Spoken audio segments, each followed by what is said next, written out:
Il y a certains passages, j'étais simple spectateur. Et ça me prenait aux tripes, vraiment.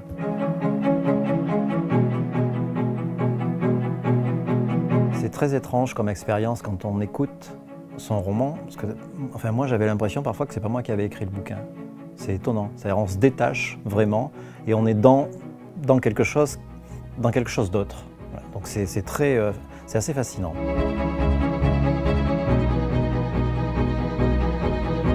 J'avais deux grand-mères exceptionnelles, mais il y en a une qui était paysanne, hein, qui a été veuve très très tôt et qui à la fin de sa vie n'y voyait plus.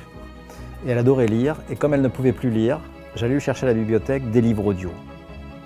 Et donc c'était son seul lien avec la littérature, et toutes les semaines je lui ramenais, elle était boulimique, quoi. Et elle avait un sourire dès qu'elle me voyait arriver avec tous ces livres dont on discutait après. Et c'est un souvenir très très prégnant et très émouvant pour moi. Donc voilà, j'ai ce rapport-là avec les versions audio, ça me rappelle systématiquement ma grand-mère, ma formidable grand-mère Marie.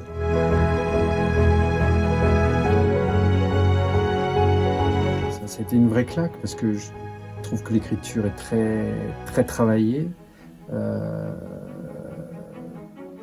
très organique. Pour moi,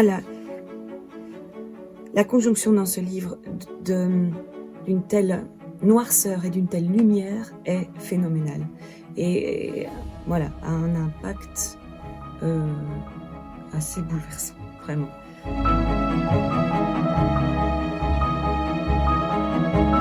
Alors, pour préparer le texte, déjà je le lis comme n'importe qui pourrait lire.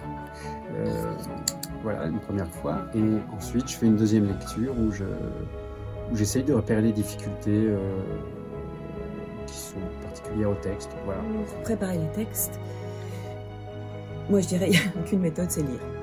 C'est de toute façon évidemment, ça semble évident, mais lire le bouquin, peut-être pour déjà plus se familiariser avec les émotions que ça peut impacter en nous.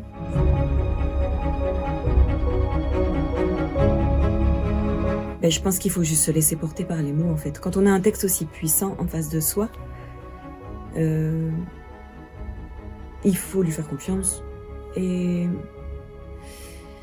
rester humble en fait, je pense. J'ai repéré chaque personnage et j'ai travaillé chaque personnage en essayant de me glisser dans cette écriture particulière à chaque personnage.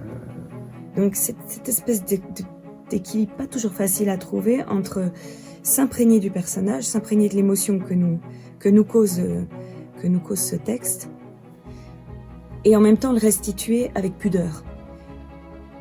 Parce que sinon on impose quelque chose à l'auditeur et à l'auditrice, et alors on respecte pas le grand texte qu'on sert. Alors c'est ça le talent, j'imagine, des comédiens, c'est que quand j'ai écouté, je me suis dit au bout d'un moment, ça ne pouvait pas être d'autre voix que ces deux-là. C'était pas impossible. Et c'est ça la force, c'est ça le talent en fait. C'est que ça s'impose. Il y a certains passages, j'étais simple spectateur.